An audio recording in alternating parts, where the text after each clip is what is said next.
The courtroom was packed, with every eye fixed on the stage where Judge Brett Kavanaugh was presiding over a critical hearing. The atmosphere was tense, as the topic at hand involved a controversial new bill affecting voting rights. Jasmine Crockett, a fierce and eloquent Congresswoman known for her sharp intellect and unwavering commitment to justice, stood confidently before the judge. She was ready to challenge the bill's implications, defending the rights of countless citizens. As she presented her arguments, Kavanaugh's demeanor shifted. Instead of engaging with her points, he smirked and interrupted with a sarcastic remark. "Well, Congresswoman Crockett, it seems you've brought more theatrics than facts today," he said, his voice dripping with mockery. The courtroom murmured, some chuckling, others shocked by his dismissiveness. Jasmine's face remained composed, but everyone sensed that her response was about to be unforgettable. The room fell silent as Jasmine Crockett took a deep breath, steadying herself after Judge Kavanaugh's condescending remark. Her eyes scanned the courtroom, locking briefly with those of skeptical observers, before returning to the judge. "Your Honor," Jasmine began, her voice calm but firm, "this is not a theatrical performance. This is a matter of fundamental rights, rights that belong to every American citizen. When those rights are threatened, it is not a time for mockery or dismissal. It is a time for serious, honest debate." She paused, allowing the weight of her words to settle. The judge's smirk faded slightly as Jasmine continued, undeterred. "Mocking a congresswoman who stands here defending the Constitution only exposes a disregard for the very principles this court is meant to uphold. I am here not to entertain, but to fight for justice. And if my passion comes across as intensity, so be it." The courtroom remained silent, the earlier whispers replaced by a palpable tension. Even some of the judge's staunchest supporters looked unsettled. Then, with a voice that resonated throughout the chamber, Jasmine concluded, "Dismiss my arguments if you will, but dismiss the rights of the people at your own peril." A beat passed. Then, for the first time since the hearing began, the room erupted, not in laughter or jeers, but in respectful applause. It was clear, Jasmine Crockett's reply had silenced everyone instantly. Judge Kavanaugh shifted slightly in his seat, his previously smug demeanor giving way to something more unreadable, perhaps even uneasy. For a man who had faced intense public scrutiny before, this moment was different. Jasmine Crockett hadn't just clapped back with emotion, she had dismantled the courtroom's power dynamic in front of a national audience. The cameras positioned discreetly in the hearing room captured every second of it. On social media, the clip was already going viral. But inside the courtroom, time felt frozen. Jasmine continued, walking slowly toward the center of the chamber. She held up a binder filled with statistics, testimonies, and expert legal opinions. "This bill," she declared, "disproportionately affects communities that already face barriers to the ballot box. The data doesn't lie, even if those defending the bill would prefer it did." A junior aide seated near the front looked nervously toward Kavanaugh, clearly unsure how the judge would respond. He leaned into his microphone. "Ms. Crockett," he said, slower this time, "you are passionate, certainly. But passion doesn't always equal legal weight.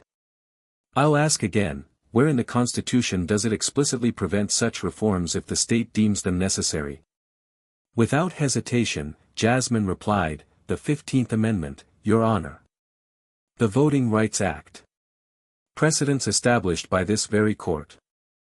And perhaps more importantly, the moral obligation of elected officials to ensure democracy is not manipulated under the guise of reform." A murmur of agreement spread throughout the chamber. Kavanaugh blinked and sat back, his eyes narrowing. He hadn't expected her to come this prepared, this sharp. For the first time in the hearing, he didn't interrupt. A pause stretched between them, an unspoken acknowledgement of power being challenged. Jasmine didn't flinch. Her voice didn't waver. Her presence had filled the room, and everyone knew it. What had started as an attempt to humiliate her had transformed into something seismic, a turning point in the hearing, and perhaps even the national conversation. The courtroom, once tense with anticipation, was now brimming with something else, respect. Even some of Judge Kavanaugh's clerks, who had spent the past hour scribbling confident notes and exchanging smug glances, sat frozen, eyes locked on Jasmine Crockett. Crockett approached the dais again, slowly and deliberately, her binder now resting firmly in her hands like a weapon forged from pages of truth. "You asked me, Your Honor," she said, looking directly at Kavanaugh, "to identify where the Constitution prevents states from enacting such reforms. But I must ask you, how long are we going to pretend that suppression wrapped in bureaucracy is still democracy?" Kavanaugh furrowed his brow but remained silent. Jasmine continued, voice unwavering, "There is a long, painful history in this country of disguising voter suppression as policy. We've seen it before. Literacy tests. Poll taxes. Voter ID laws crafted so specifically they might as well carry names." Gasps echoed lightly across the chamber as Crockett's words struck a raw nerve. "Let's be honest," she said, her tone growing sharper. "This isn't about election integrity. It's about power. It's about preserving it, at any cost. You can change the language, soften the terms, and use legal jargon to wash it clean, but the stench of injustice lingers." Kavanaugh leaned forward slightly, fingers interlaced, his expression now unreadable. He looked as though he wanted to speak, perhaps to push back, perhaps to restore control, but he didn't. Jasmine pressed on.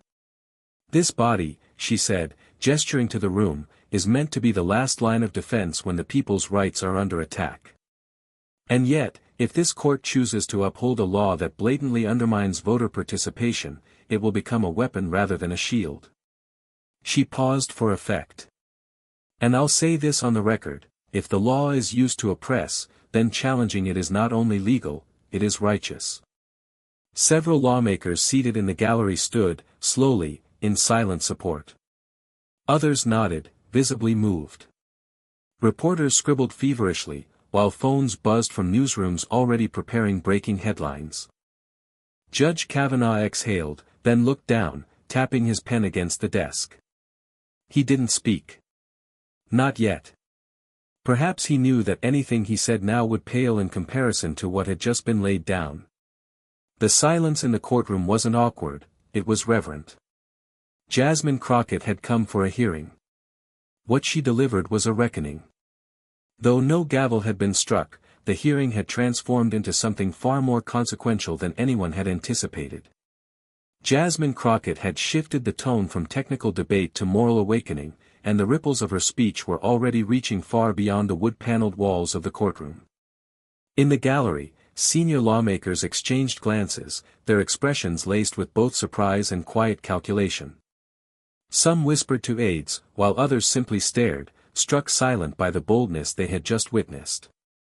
Meanwhile, on the other side of the country, television newsrooms scrambled to rearrange their coverage. CNN cut into its regular programming to replay Crockett's remarks. MSNBC labeled it a defining moment in modern civil rights discourse. Even networks typically hostile to her politics couldn't ignore the firestorm she had ignited. Back inside the hearing, Judge Brett Kavanaugh remained frozen, his composure thinned. He finally leaned forward, voice low and restrained. "You've made your position clear, Congresswoman Crockett," he said. "Though this court is bound to rule based on legal precedent, not sentiment." Jasmine didn't flinch. "With respect, Judge," she replied calmly, "precedent without principle is just history repeating itself." A collective breath seemed to escape the room. She wasn't just arguing a case, she was teaching a civics lesson, challenging an entire legal culture to look inward. Kavanaugh, for all his judicial confidence, now found himself navigating terrain unfamiliar and unstable. His rhetorical jabs had failed. His status had not spared him from scrutiny. And now, he faced something far more threatening to the status quo than dissent, clarity. Jasmine turned back toward the gallery and addressed the room directly. "This hearing isn't just about the legality of a bill, it's about whether we still have the courage to call things by their true names. Suppression is suppression. Injustice is injustice. It doesn't matter who signs the paper or what font it's written in." She paused, eyes locking with those who had long remained quiet in similar hearings. We've spent decades treating certain lives and voices as optional. Disposable. Voter reform, we say, but who gets reformed? Who gets erased?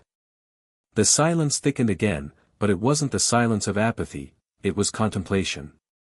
Reckoning. The kind of silence that only truth can command. And then, unexpectedly, one of Kavanaugh's fellow justices, seated further back on the panel, adjusted his microphone. "I'd like to formally request a recess," he said. "There's evidently more here to reflect on than originally presumed." The courtroom shifted. Murmurs stirred. Kavanaugh nodded slowly, still without a word. As the session adjourned, Jasmine Crockett stood still, watching the panel rise and depart. Cameras zoomed in on her face, stoic, determined, unshaken. She hadn't just silenced a courtroom. She had made history pause. Hours after the courtroom adjourned, the Capitol was abuzz. Jasmine Crockett's name was on every news crawl, on every journalist's notepad, and echoing across every major political forum from Washington to Atlanta. What had begun as a dry procedural hearing had erupted into a national moment of reflection and resistance. Cable news ran her now viral speech on repeat. Podcasts dropped emergency episodes.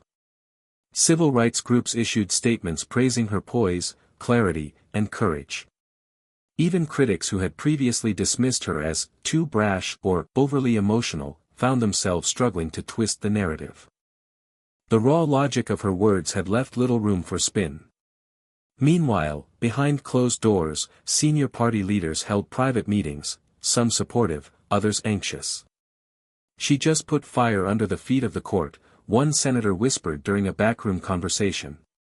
Kavanaugh didn't expect that. None of them did. But not all reactions were warm. In conservative circles, strategists scrambled to contain the political fallout. Right-wing talk shows attempted to reframe Jasmine's remarks as grandstanding, though even their own viewers questioned the sudden defensiveness of the judiciary. A memo began circulating from a top think tank urging allies to reassert narrative discipline and remind voters that courts must remain above politics. But it was too late. The footage of Kavanaugh mocking her, and then sitting stunned by her reply, was everywhere. Inside Jasmine's office that evening, the mood was electric, but focused. Staffers were fielding hundreds of calls, dozens of interview requests, and a tidal wave of emails. "Congresswoman," her chief of staff said, stepping in, "we've got MSNBC, NPR, and The Atlantic all asking for exclusive follow-ups. And there's word that 2 senators are drafting a joint statement in support of your remarks." Jasmine, now out of her formal blazer and seated at her desk with a cup of tea, looked up and offered a tired but satisfied smile. "Let them talk," she said. "But we're not done yet." She opened her laptop and began typing.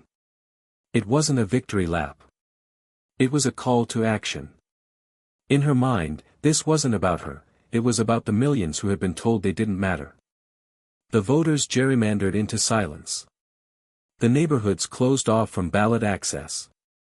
The elderly denied assistance. The youth discouraged before they even got started. In a corner of the office, a junior aide sat watching Jasmine in silence, visibly moved. "I've never seen someone do what you did today," she said softly. Jasmine glanced over.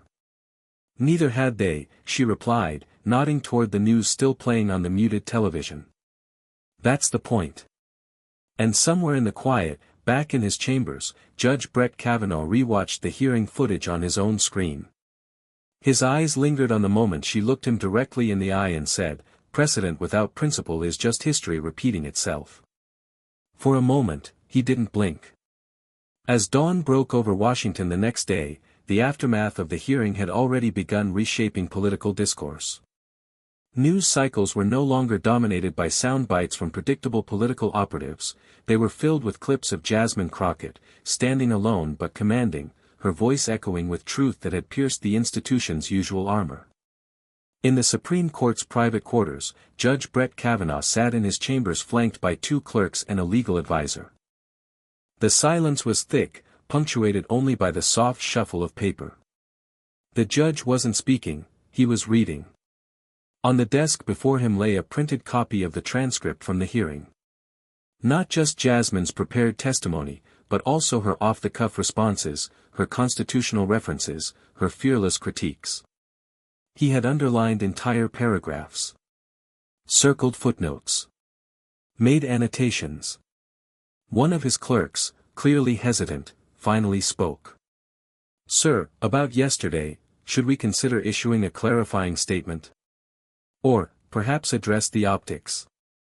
Kavanaugh's eyes didn't lift from the page. "No statement," he said after a long pause. "Not yet." He knew what the young clerk didn't, that this wasn't just about optics, it was about precedent. He had been challenged not just by an elected official, but by a force larger than political identity. Jasmine Crockett had spoken with the clarity of conscience, and the country had heard her. Meanwhile, on the Hill, Jasmine sat in a closed-door meeting with members of her own party, many of whom were still reeling from what they had witnessed. "We've had a dozen state reps call in this morning," said one senior Democrat. "Some of them want to follow your lead. Others, well, they think you've rattled the cage too hard." Jasmine leaned forward. "Let me be clear, the cage needed rattling. What happened yesterday wasn't an outburst. It was overdue." A few members nodded in agreement. Others looked uncomfortable, not with her message, but with the challenge she posed to their own complacency. She stood and walked to the window, looking out over the Capitol. "We say we want to protect democracy," she continued. "Well, that means calling out injustice even when it's wearing a robe and quoting precedent. If that makes people uncomfortable, good. They should be." Back outside the hearing room, protesters were now gathering. Some held signs with quotes from her speech. Others simply stood in solidarity, quiet and resolute. The movement had already begun forming around her without a campaign, without a strategy, just truth. Journalists were now speculating openly, could this be a watershed moment? Could Jasmine Crockett represent the next phase of American politics, one unafraid to confront even the judicial elite head-on? Back in her office, Jasmine scrolled through hundreds of messages from voters across the country. One stood out. It read, "My grandmother couldn't vote in her own county for decades. Yesterday, I watched you speak and felt like she was finally heard. Thank you." She stared at the message for a moment, her eyes misting just slightly. Then she stood up. The storm had passed. But the sky wasn't clear. It was just the quiet between battles. 3 days had passed since the explosive hearing, but the country was still vibrating with energy. Cable news segments debated its implications in primetime.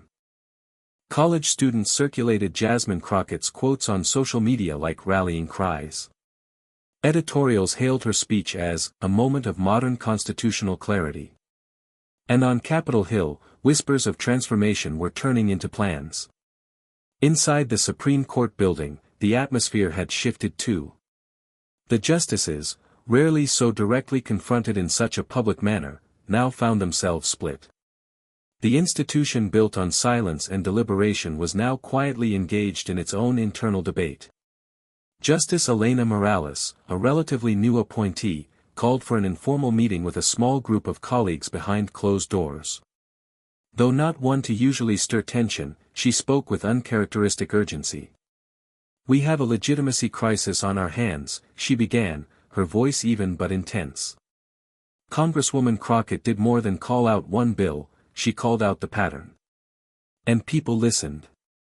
Another justice, grayer and more entrenched in old judicial traditions, scoffed. "What are we supposed to do, let elected politicians lecture the court from the witness stand?"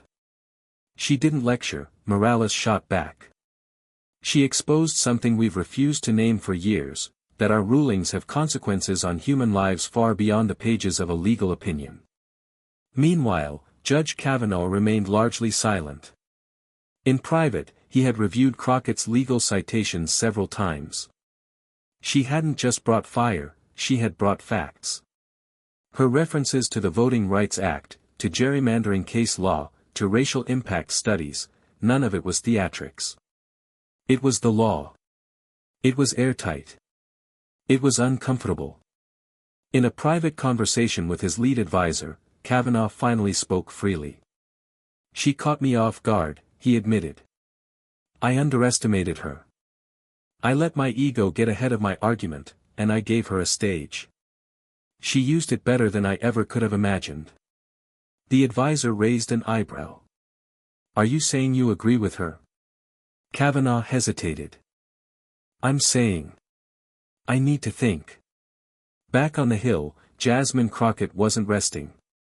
The moment had caught fire, but she refused to treat it like a viral success story. To her, it was fuel. She immediately began drafting new legislation with a team of legal scholars and civil rights leaders, a Voting Protection Accountability Act that would introduce federal oversight back into key areas previously gutted by the court.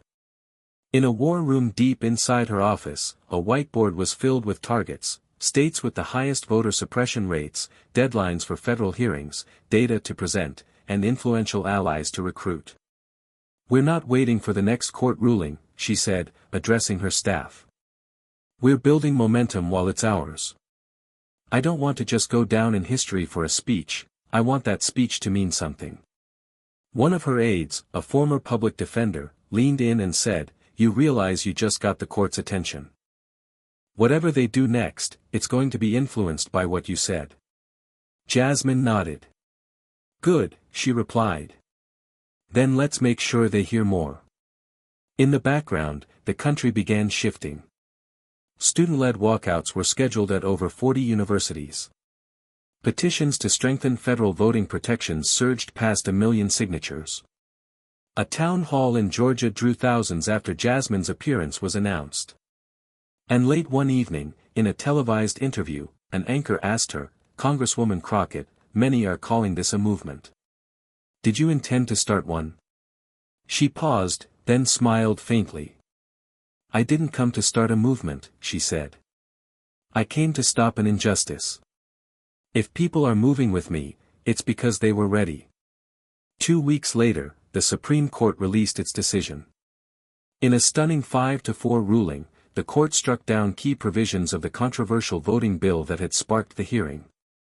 While the decision avoided directly referencing Congresswoman Crockett's testimony, the opinion, authored by Justice Morales, echoed much of the language Jasmine had used on the courtroom floor.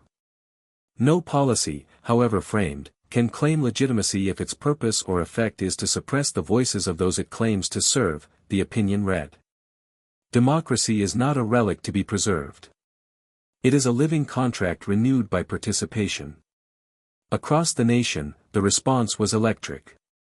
In communities historically marginalized at the ballot box, the decision felt like an exhale after years of quiet suffocation. Civil rights groups declared victory.